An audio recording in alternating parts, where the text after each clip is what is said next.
Well, nothing like picking up something sight unseen.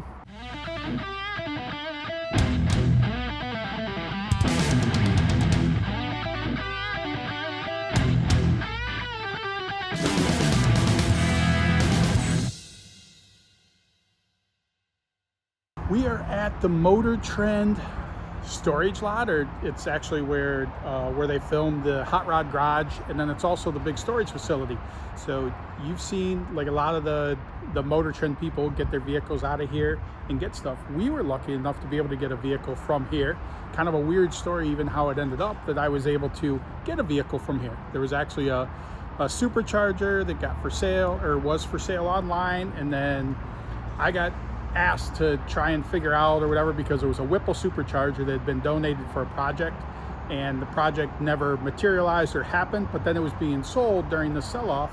And so I was like, oh, well, I got asked by a buddy, like, do you know who this is that's selling it or whatever? Can you help me track this down so that they can get back to Whipple? Well, I went through all that, but in the meantime, like, met the guy that was in charge of taking care of all the stuff here, and said, hey, well, what do you have for sale there? And said they were down to one vehicle. So there was one vehicle left that was for sale that hadn't been sold out of all the stuff that was there, or that is here, or most of it's gone now. And I said, okay, I'll take it. So it was in one of the TV shows, and it was in Dirt Every Day. So, I mean, there was a lot of vehicles that went through that show, but if you're a guessing person, you can guess which one I got, but I'll show it to you here in a couple minutes when pick it up. But I'm actually going to work on driving it to Alana, who used to work for Hot Rod back in the day, friend, and they live about 45 minutes from here, and gonna drive it there, leave it there until can fly in and work on driving this thing back to Michigan. Might be the ultimate goal with it. And I mean, it's a piece of crap. But so hopefully it makes it to Alana's, and then I can judge what it needs to actually make it to Michigan possibly. And it is catalytic converter, I guess, was stolen off of it, so it doesn't have a cat, and so I'm assuming it's going to be obnoxiously loud. Not sure what else. I mean, it's obviously unseen. I saw a picture of it and said, okay, I'll take it. And it was $2,500, so I'm like, I'll do it. So did it and flew out here, and the ticket cost half as much as it did to get here. And I'm gonna, like I said, go do all that. I'm gonna fly back to Michigan because I got shit to take care of there, and I don't have time to drive this thing back to Michigan right now. So that is the plan. I need to get out of here because they are closing all this stuff down. It's the old Motortrend Studios that is now defunct, and I guess the end of the month, or maybe it's the end of next month, that it's gone. Everything's gone and out of here. So get it out of here and get it to another spot, and then come back and get it later. So we'll take you through the whole place, show you what's left here, and obviously show you my possession that I was able to pick up. There you go. Just as we walk in there, you got an El Camino, you got a Tornado here. So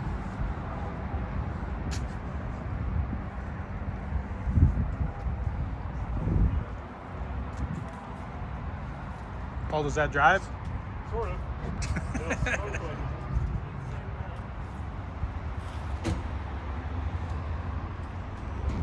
Sorry, not a Tornado, a Thunderbird. I was thinking Tornado and it was going to be front wheel drive. Thunderbird. There you go. There you go. She runs good.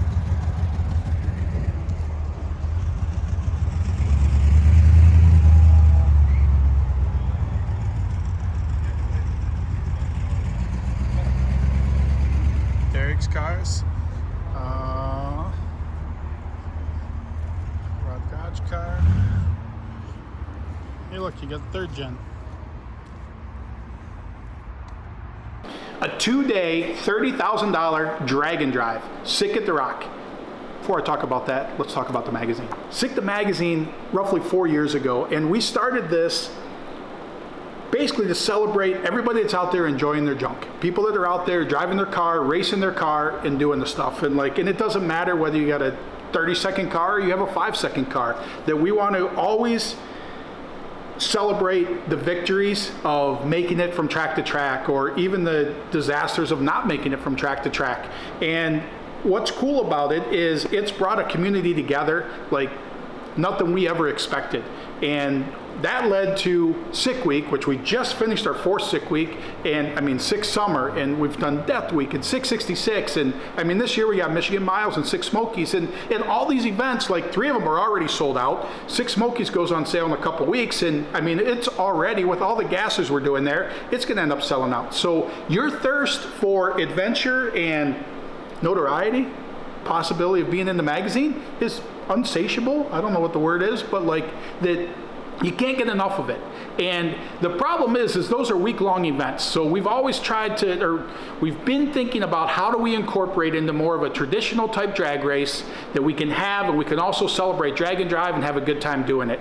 And the opportunity presented itself with Sick on the Rock. So Sick on the Rock is going to be an event like we have never done before.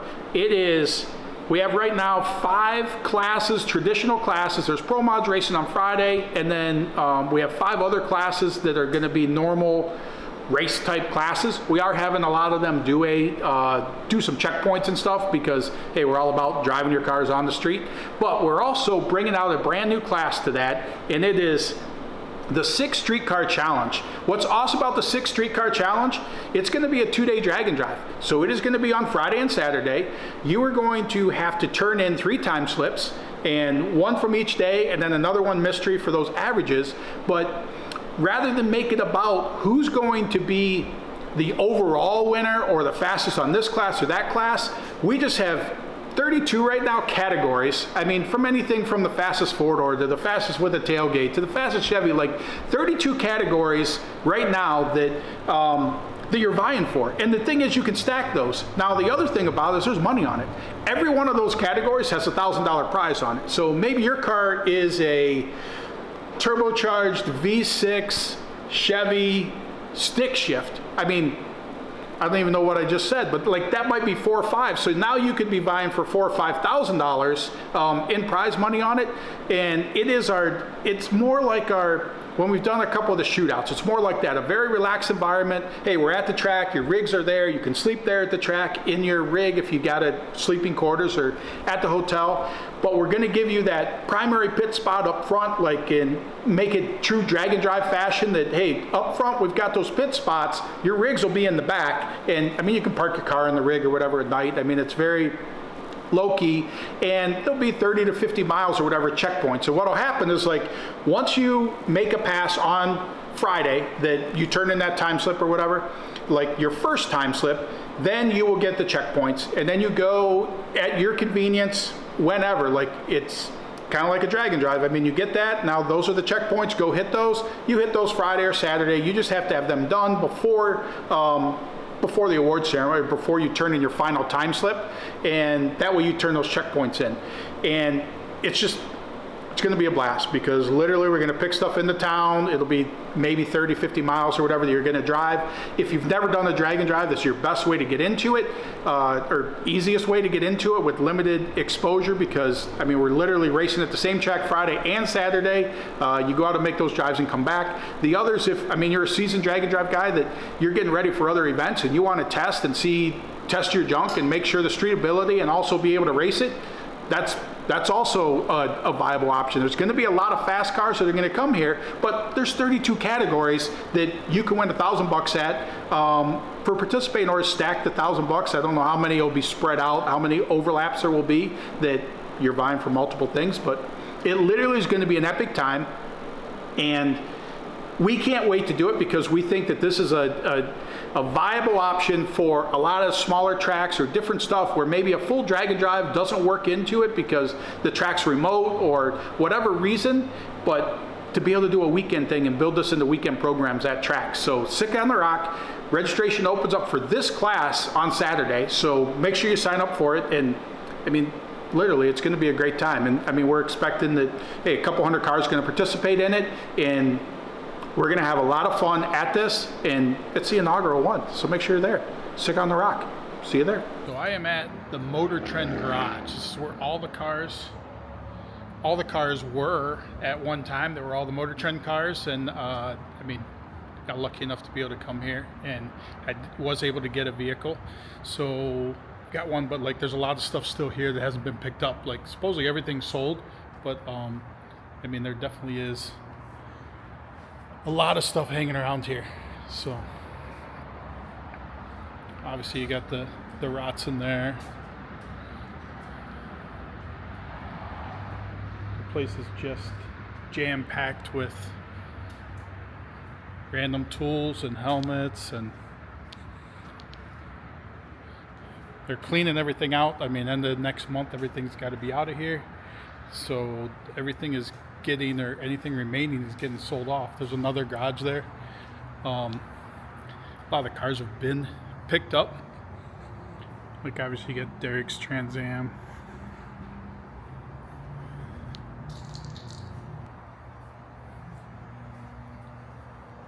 Just all kinds of stuff around here from different TV shows, and not sure like who has bought all these items, but as you've seen on other people's videos, is that they've been slowly picking up all their stuff that they have, and it is all here. I mean, just lots of cool stuff.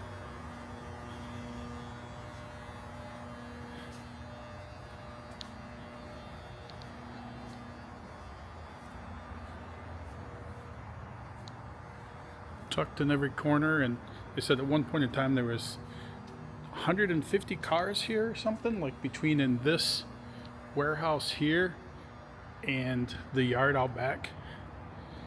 I don't even know like what shows or stuff that a lot of this stuff was in, but I mean, obviously there you got a diesel El Camino.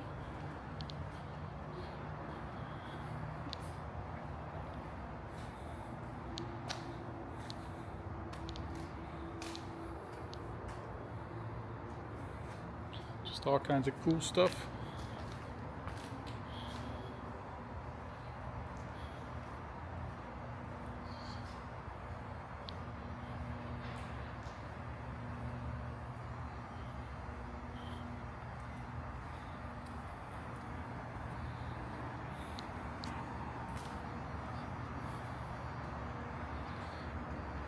So we'll get to the one that I got, but in the meantime, like I said, just walking around showing you a lot of the stuff that's in here.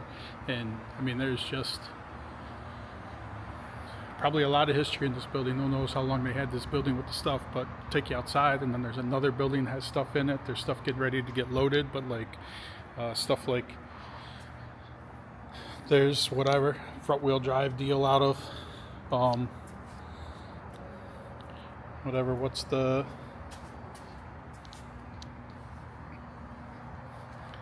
Impala or whatever, that had the front wheel drive LS deal. But just all kinds of cool stuff.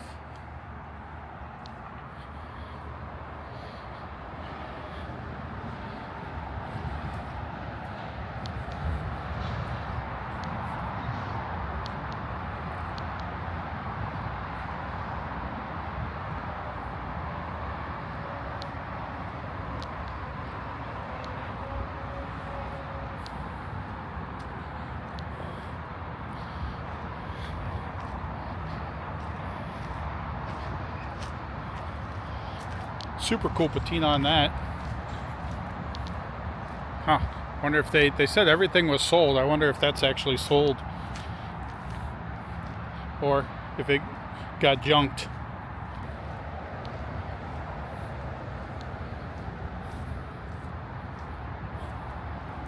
Nice old Chevy love truck.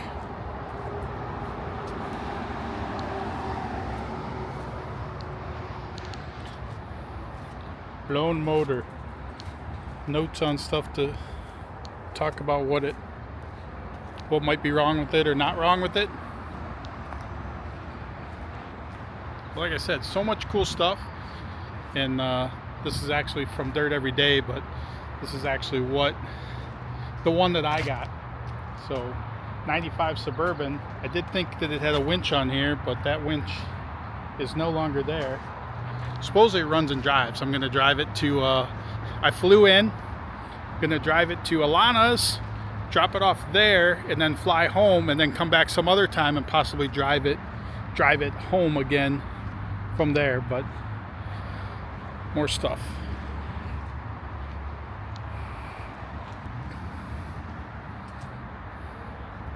I wonder if that's one that Alex got. And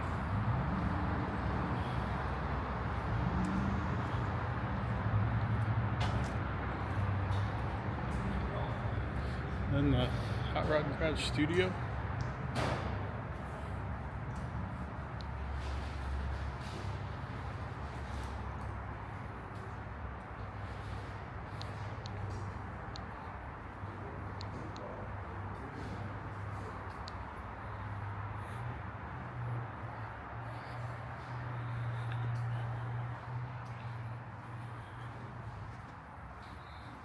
Sandblaster.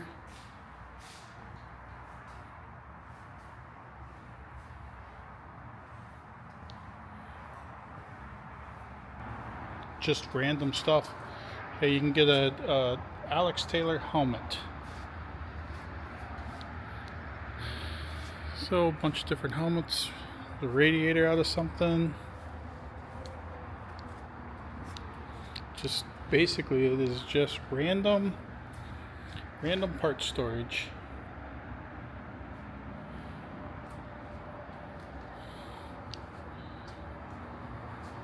I see some of the stuff is marked sold, so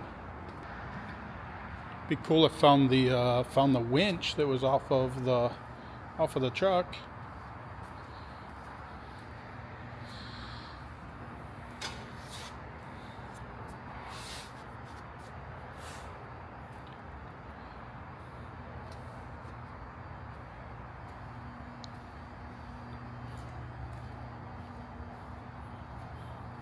So anything I get, I can't get anything that's too big that doesn't fit in the Suburban, because I'm not going to be able to, that is my transportation. So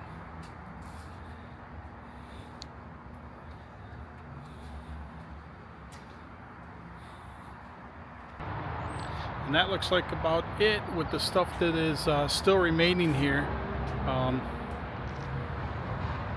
So we'll work on getting the keys to the Bourbon, getting that started, and see about driving that to Alana's. All right. So the question is whether or not something's been sitting in the lot here. Looks like I think it was only used in one episode and been sitting around here. If it'll make it back to Michigan. So like I said, we're only going to do a short stint with it now to get it to Alana's. So maybe half an hour drive. So nothing like picking up something sight unseen. See if it'll make it to Alana's, and then she's fancy. She's got like a door handle delete kit. So you roll the window down, but this was set up that like they got a wood burning stove here. So if you're in the outback, you have a way to keep warm. And those are bunk beds supposedly, and running water. If there's still water up top. They did at least go through at the chimney, so that does come out the roof. Oh, and they do have a tin foil there to protect from the wood that's right next to the stove catching on fire.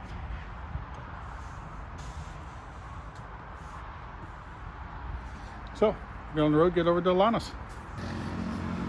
Well, I literally already stalled.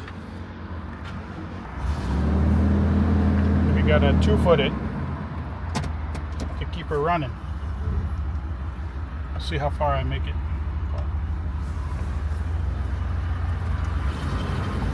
They said they drove it around the block the other day, and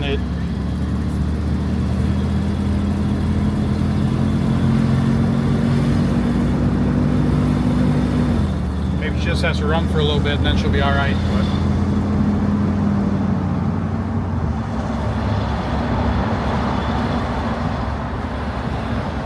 off and motoring.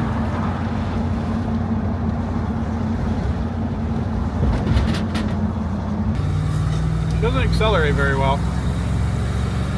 Don't know if that's because wore out. I guess it's like that perfect test drive. You just buy it, and first time you drive it is literally pulling out of the parking lot, and then the traffic that's here, I have to make it an hour drive, which is about 40 miles.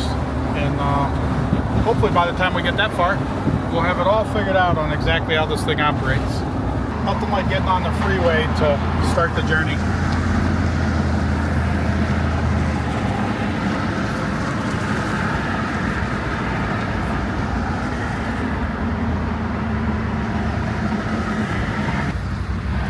Hey, so far so good.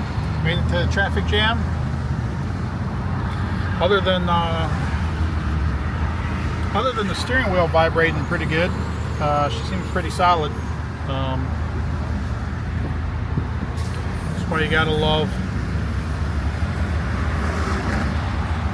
That's why you gotta love LA. I mean, this LA traffic is for the birds. I mean, it's noon, 1 o'clock, and I mean, just bumper to bumper traffic, but doing the old 2-foot driving is definitely preventing it. I mean, not overheating, nothing, so hey, maybe pretty smooth sailing with this thing.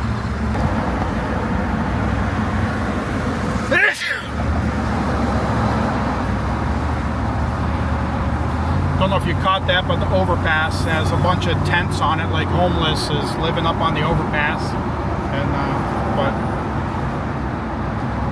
it's LA for you. That's why they keep California, and I'm not even in for a night. Just taking care of this and flying right back.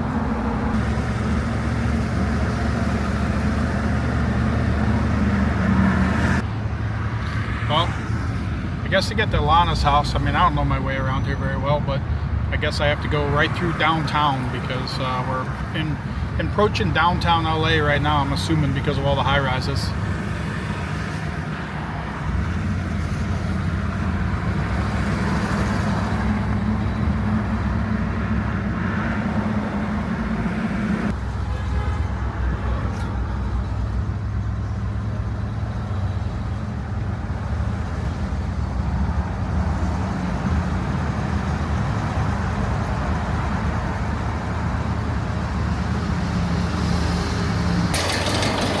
Started right up. So a 1915 Dodge and an explosion missile.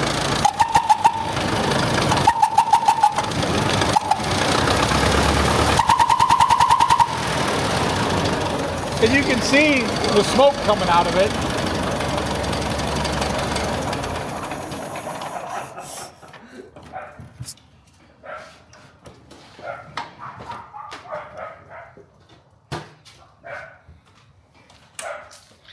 So that's an explosion whistle. So literally combustion chamber. Like it's just plumbed in place of a spark plug to let the pressure out on demand. So this had 3 horns, the Ugo horn, the electric horn. Sounds like a steamboat. We're talking 1915, Tom. I mean, come on. So, but in 1915, this was 12 volts, not 6 volts. Yep, from the factory. So they burn out all the headlights and everything else because all that stuff was 6 volt is what everybody was building stuff as. And there's the low beam. Oh, yeah. They would call those running lights nowadays. At night, this glows red. It looks like Dracula's car. Dang.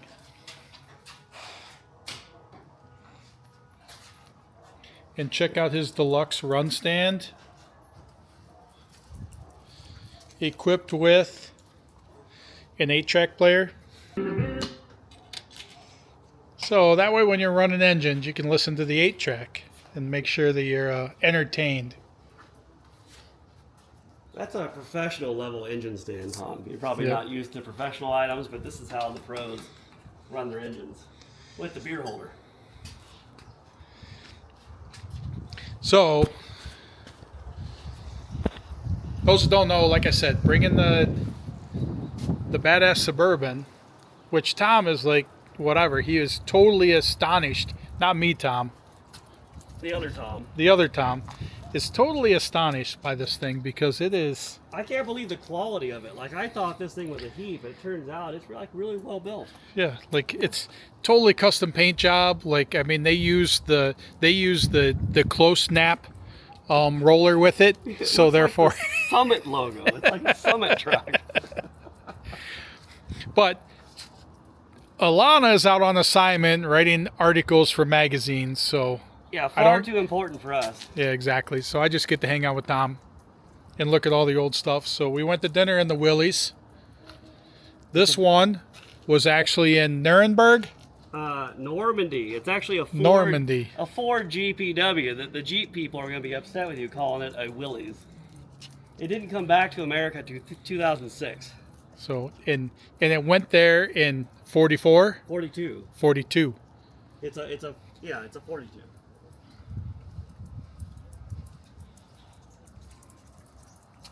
Check out the gun holder on this thing. Literally, your shotgun's able to be right up underneath there. And it's got the machine gun holder without a machine gun. Oh, I got that. You've got the machine gun hanging up in there. Oh, the machine gun off of it. Oh, and you got your tent. If you get stuck for the night, he's got the tent, comes right out of the front. No, you can't use that. I put it on last time. I couldn't find the Jeep. We don't use the camo anymore. Oh, no camo. No, you can't. You don't know where the Jeep's at? Yeah. That is the machine gun off of it, which is, I took it off for driving around LA. It was making the homeless people scared last time he had it on there. So it was making everybody scared last time I had it on there. All right, and then there's a Nova, which Tom is known as the Dodge guy only. That is correct, but that is a 454 4-speed 70 Nova, of which there's none made, but it now has one in it. But hence, you're the Dodge guy, so like you don't even care about that. I don't really care about it. I'd like someone else to care about it. So, at some point, it's going to be leaving me, but it was a good vehicle for a while. So we know there's a Dodge hanging underneath that cover. And that cover. Do you guys still have the wagon? We do not. It's gone. Yeah. So. How about the Jensen Interceptor with a 440 and a 6-speed? There you go.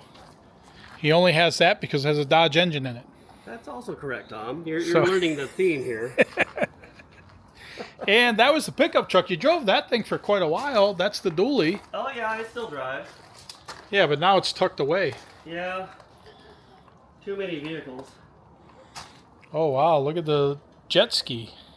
That is the Water Mouse 2, my friend. The Water Mouse 2. Yeah. Did the guy die in the Water Mouse 1? It was too fast. It had like a twin turbo big block Chevy in it. It was really insane. So they went to the 2? It was the world's fastest street boat. You don't want to participate in that kind of thing. Oh, gotcha. How about Ford F-350 Wrecker from 1965? There you go. And as many big Dodge trucks as he can fit in the yard is what he has. You can never have too many. This thing's pretty official. If you pull them at a gas station, you demand service. Oh, there you go. Like, yeah, it rings. It runs over the bell thing without even the bell thing. And because it's an emergency vehicle, of course it has emergency lighting. There you go.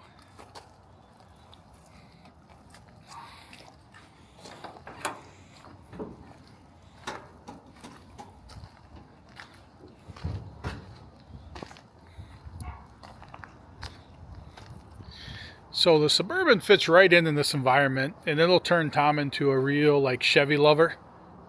And FYI, we made it here, no problem. It still doesn't like to run or idle very well, but it did make it here. Expressway driving, no problem.